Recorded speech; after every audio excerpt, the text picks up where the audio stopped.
Hello and welcome to AOTV. My name is Michael Cups. I'm with ActiveOps and excited to have a guest in studio with us today. We usually have people virtual, so Leighton, it's nice to see you in person into Dallas. So Leighton McCoy joins us and he'll give us an introduction to himself today, but we're going to talk about employee transparency, manager transparency, all kind of pushed out because of remote work. So Leighton, welcome to Dallas and welcome to the studio. Thank you, Michael. Glad to be here. Glad not to be virtual. Yeah, exactly. Tell us a little bit about you and your role. And Yes. Vice President of Gas Distribution and Technology at Dominion Energy. I reside in Cleveland, Ohio, so that makes me a Cleveland Browns fan. Unfortunately, I bleed orange and brown. Enjoyed the opportunity I've had at Dominion Energy, and I think we've all learned a little bit more about ourselves from the recent pandemic. Yeah. And the need for workforce analytics, Yeah. which resulted in our connection. Exactly, With a great opportunity. well, you're in silver and blue area, Uh-oh. even though we You haven't mean seen Detroit Lions, or is this another team? Good point. I think Detroit had a better season than us over the last 25 years. But anyway, glad to have you here. Yeah, you're right. Our introduction came at the front end of the pandemic, I think, because you guys had a unique situation developing. Well, everybody did. It wasn't just unique to your firm, but people started working from home, and there was the need to still manage and get the work done, make sure the work was getting done, make sure people were okay, employee engagement, all of that stuff. So that's kind of when we first met. You ended up working with ActiveOps on some of our products and deploying those, and we don't necessarily need to get into that specific. But I mean, obviously, tell us a little bit about why in the first place you said, "Okay, we've got to find a solution that's different." Not many positives that came out of the pandemic. I don't even want to preface it in that fashion, but the pandemic forced our company and specifically probably many companies to rethink what your workforce, what your work environment should be, what you should offer. And it was a great opportunity for us. And the gas distribution industry is a mature industry. Yeah. So, much of our success is based on the talent of our field operational staff. But definitely you have a technical staff that works from the office. Yep. So following the pandemic, in the midst of the pandemic, there was a reluctance, obviously, for people to come to the office. Yeah. But work still needed to be done. So hence our connection. Definitely was always a need to have workforce analytics, pandemic or not. Yep. But it forced the need for leaders to rethink what they have typically accepted. Right. 9 to 5, 5 days a week. Yep. No longer was going to be acceptable. And I think that's a key element. Let's start there with kind of leadership and managers, because you're right. There was always an expectation. You show up and you can watch people come in, they sit in their desk and they're doing their thing, or they're doing whatever they're doing, but they're there and you're there. And so there's a comfort in that presence, I think. And then that disappeared. So you put blindfolds on your managers, and some of them were left guessing. Some of them maybe overemphasized using Zoom or Teams or something like that. But there was just that uncertainty. They weren't trained to manage that way, right? And another thing, we always assume presence made productivity. Right. That you are a productive employee, but we all know you tilt your screen in the right direction, your boss can't see what you're actually working on. Yeah. So in a weird way, this did give us that transparency that we've never had, but transparency that we did not actively seek to have. Yeah. Well, so how did you address that change management, if you will, with the managers? Because they probably were curious, but they also, dealing with data might not have been their standard aspect, right? Needed buy-in, not just with the managers, but our employees. So we are truly transparent with what we intended to do. Yeah. So initially, without a doubt, there was concerns. This is a big brother. You don't trust us. But the managers, once we presented the opportunity, but we also presented it was a tool.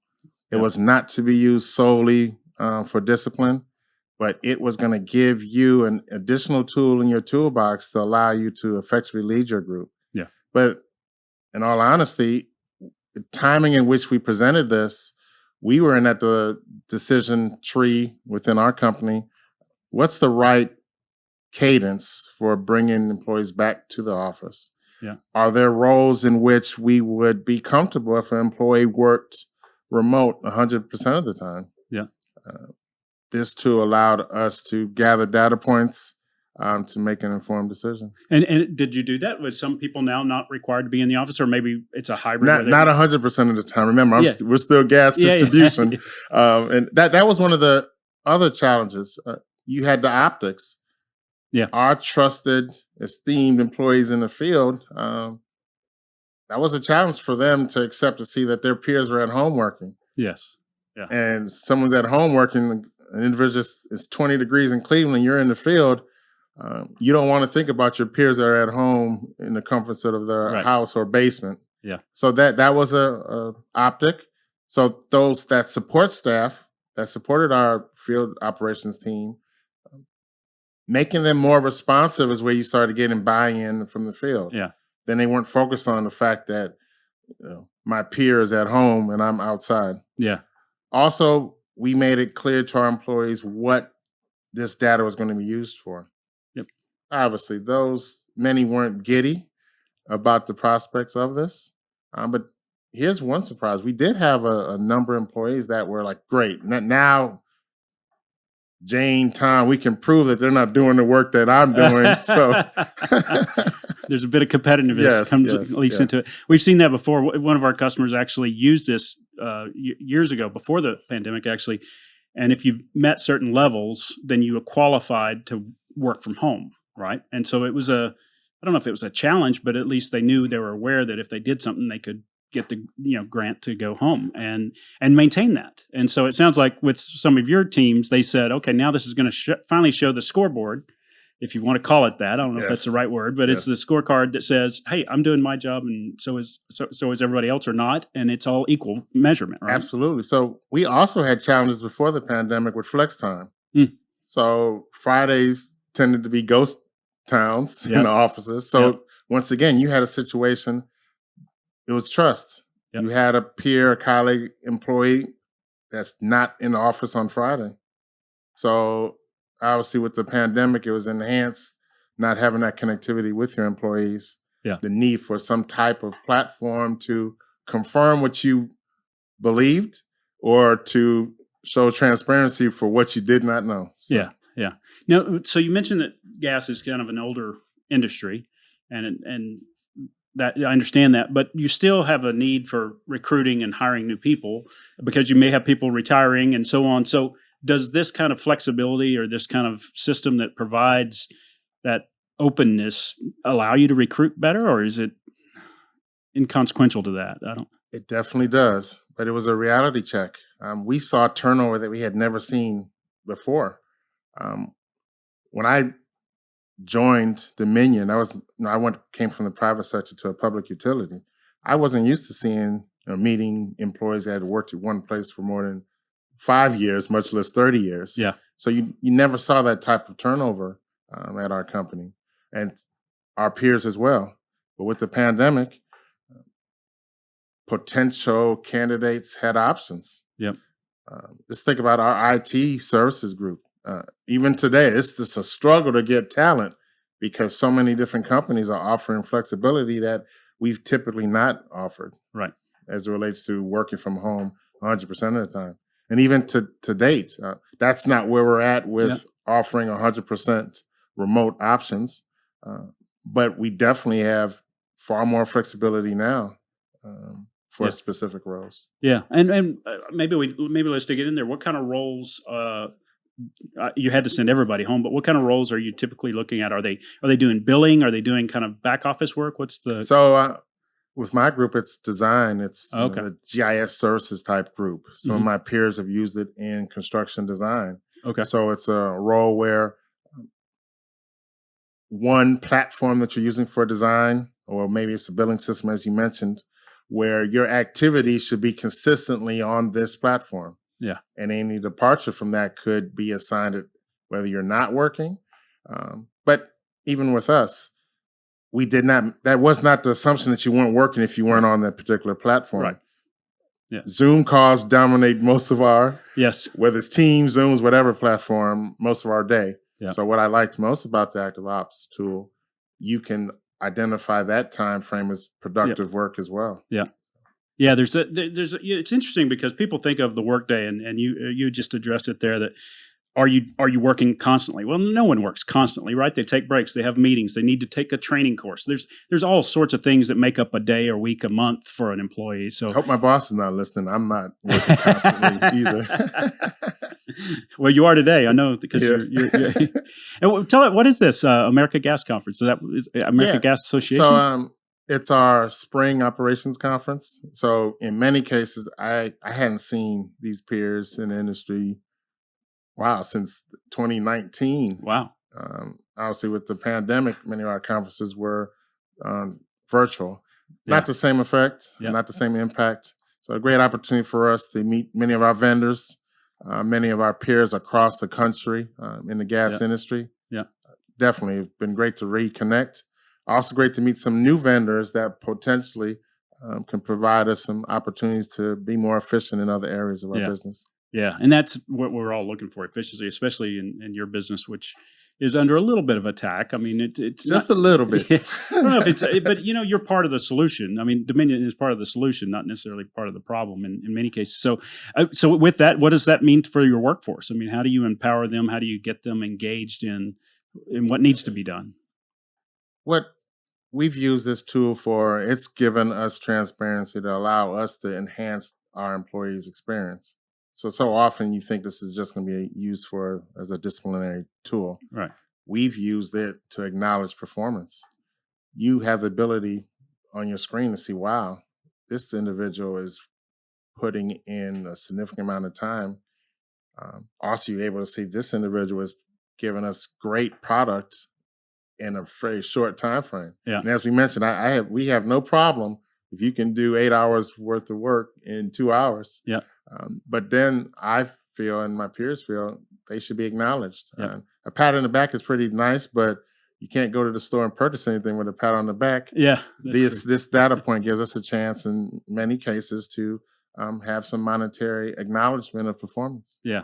Yeah. And you also said something there. They may know the way to do the work more efficiently because they've done it. And now you can say, okay, here comes this new employee. We want to sit them beside them, or at least learn from their tactics or habits, and get them on display. Yeah. So one story I'd love to share when people are considering this product, we identified an employee, a valued employee, hard worker, but we noticed with the dashboard that the number of hours she was spending was significant. Yeah.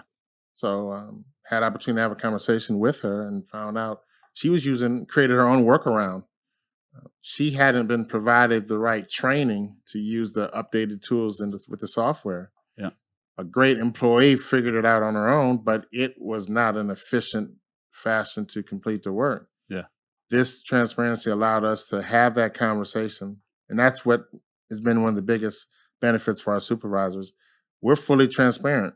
We show the report, show what it's showing, give the employee an opportunity to, discuss, what is this time frame is a little bit odd. What is that? Yeah. What translates here? So in her case, provided her with the training that we should have provided in the past, but did not know. Yeah. And now you have an employee that's far more efficient and very appreciative that we were proactive in identifying an opportunity for her to receive training, which she acknowledged she would not have asked for. Yeah. Exactly, and people rarely ask for help, unfortunately, in our world. That's interesting because we've heard a lot of those stories about the same thing. That we heard that supervisors were setting up the Zoom calls or the Teams calls or video calls just to say, "What are you working on?" Which they should already know, unfortunately. And so, what an employee would prefer to hear is, "How are you doing today?" Not "What are you doing today?" kind of thing. Is that the same experience? Spot on. Yeah. With Zoom calls, Teams calls, I think supervisors were, in some cases, I want to make a blanket statement, they were scheduling a touch point to do exactly what you stated. What are you doing? Did you complete this? Yeah. This changes that conversation where you can talk specific areas, specific needs. Yeah. So it's definitely been very helpful. Yeah, that's the fun thing. I mean, a lot of people think, especially now with the Chat GPT discussion that's out there, and AI is going to take everybody's job. But there is something about illuminating what's happening, which data does. And yeah, I don't want to say AI will or won't take my job. I don't know at this point. None of us do. But if you participate in the process, I guess you're gonna find the best way to work with it and enrich your own role. And supervisors, particularly, that had to learn with that blindfold on. Now, this is an opportunity for them to change the way that they manage. What I've also enjoyed, our supervisors and managers have been very honest in stating they weren't considering many of these data points in the past. One, they didn't have access to it, but two, their focus was just getting the job done. Yeah. We all talk about efficiency, but without the correct data, in many cases, it's hard to enhance that. Yeah. And this allowed them to change how they led. Yeah. How they led their team. So, and they were remote too, I'm guessing. Yes. So they had to deal with the kids crying or all that stuff as well. So funny thing, they were probably most worried. Are you looking at our production? And were you? In a couple cases, we used it so I could learn the data. Yeah. But obviously, you have more flexibility Sure. with your manager. There wasn't a case where I'm asking, you were off the grid here. What's going on? Yeah. But where I was able to identify and we talked together, what type of dashboard should we use to watch or gather information for someone that you're not on a platform all day. You're in meetings. You may be on a construction site. Yep. It allowed us to define what was productive work. And here's one of the many options that I truly enjoy about this tool. You can define what productive work is. Yeah. It differs from person to person. Yep. You have someone that's going to be in the field 4 hours a day. You do not want to imply that they're not being productive. Right. So, yeah. Well, and that's it. That timeline. There's a timeline capability, and we've done some work recently with some call centers, where they're call centers are they're very much take the next one, and keep going. And we're overlaying that timeline over the work IQ timeline, which is what happens on the desktop, and it's quite interesting because post pandemic, what's called after call work, right? I mean, they hang up the phone and they've got to do some work to update systems or order a product or whatever it may be, has increased almost double. And so the question is, what's happening? Is it because they're working from home and their internet connection's bad, or they don't have access to systems, or they went and checked an ESPN score? What is it that happened? And it's kind of an interesting that it's just about data. It's not about punitive. It's just about understanding. I'm glad you mentioned the call center. That's actually what secured my buy-in. I reached out to some peers in our customer service. They had a similar platform. Yep. In their scenario, they monitored breaks, duration of breaks. I didn't want that much transparency, but they shared what they were able to ascertain just from a screenshot or dashboard. Yeah. Which allowed us to dream a little bit on, okay, maybe this would allow us to do certain things. Yep. And your company's growing. Do you see that that's something that helps bring people into your culture, your management style? I mean, is it something that you just kind of you're going to introduce them to as they come on board, or how's that work? So I think it's identified those positions where we have to look long and hard for, is this a position that potentially could be 100% remote? Yeah. Or is this, so we have teams on our gas distribution side in 6 different states. So as you in search of that talent, you may have a situation where you have a job posting in North Carolina that supports the team in Ohio. Right. Because the applicant pool in North Carolina, you've seen the credentials for GIS are better talent pool than what you may have seen in Ohio or West Virginia or elsewhere. Yeah. So why not create a situation where you could have that top talent support your teams in Ohio or Utah, but they do not reside in those states. So that's something that we can now consider. Maybe not implement across the board for all these positions, but all it takes is one successful venture in having someone that works remotely to support a different state. Yeah, no, that's an excellent example. I didn't think about that. It's it opens up opportunities for people that they didn't have before because now there's just transparency. As you mentioned. And we talked about our industry, and it's not just gas distribution. As leaders, we're so used to, we want to see a face in the chair, or a seat in the person in their cubicle working. Yep. And we equated that to them being productive. Yeah. that's not always the case. Yep. And then now as we deal with the challenges of bringing in talent, if you do not offer that flexibility, your job postings will not have the robust applicant pool that you want it to have. Yeah, that's definitely true. Yeah, you read about that every day. So so what about you? Do you work from home? Do you work partially in the office? What do you do? So see, I'm a contradiction now. So I like routine. So I like to go in the office, but obviously there's days, I have a 11-year-old son, 14-year-old daughter. So there's times there may be an event or doctor's appointment, so I can work from home. So I definitely love the option. We have that option to work from home as needed. Yeah. But I like a routine. I like going into the office. I like listening to my sports talk in the morning. Yeah.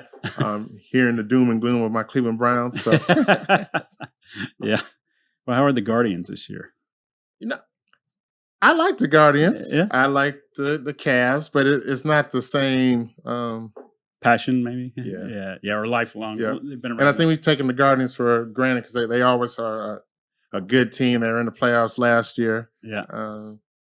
So that's a shame. We take for granted the winning team, but we won't take for granted the team that makes us cry. No, that's true. Well, fans around here, that they would tell you Cowboys first, and then there's the Rangers and the talking Mavs. about the Detroit Lions. What is this silver and blue team? You said the Lions or the Cowboys? The Cowboys, yeah, Okay. yeah. You may have heard them. If you were around in the 90s, that's when they were good. Okay.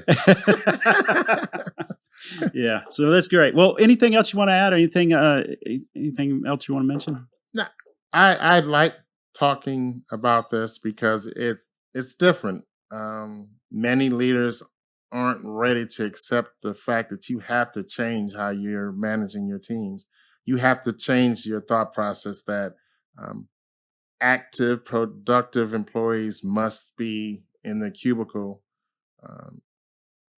I think creating a work environment that gives an employee flexibility can then translate to a productive employee. Just have to find that right cadence. Yeah, and you may find that shiny object that wasn't showing itself before because of that reason. Absolutely, because I'll share this. When you have employees that thank you for giving them that flexibility, or thank you for the training, or the monetary acknowledgement of performance, it reinforces that you're doing the right thing. Yeah, that's a great final point to end on. I think that's it right there. Is just helping your employees feel better about where they work, because that's what we do. Is we work there and we have our lives, and if they feel good about it, it transposes into their family life. Yeah, absolutely. Very good. Well, thank you so much, Leighton, for joining me. Enjoyed it, and we'll talk to everybody soon. You'll be able to find this on YouTube or your podcast channels, and we look forward to seeing you next time.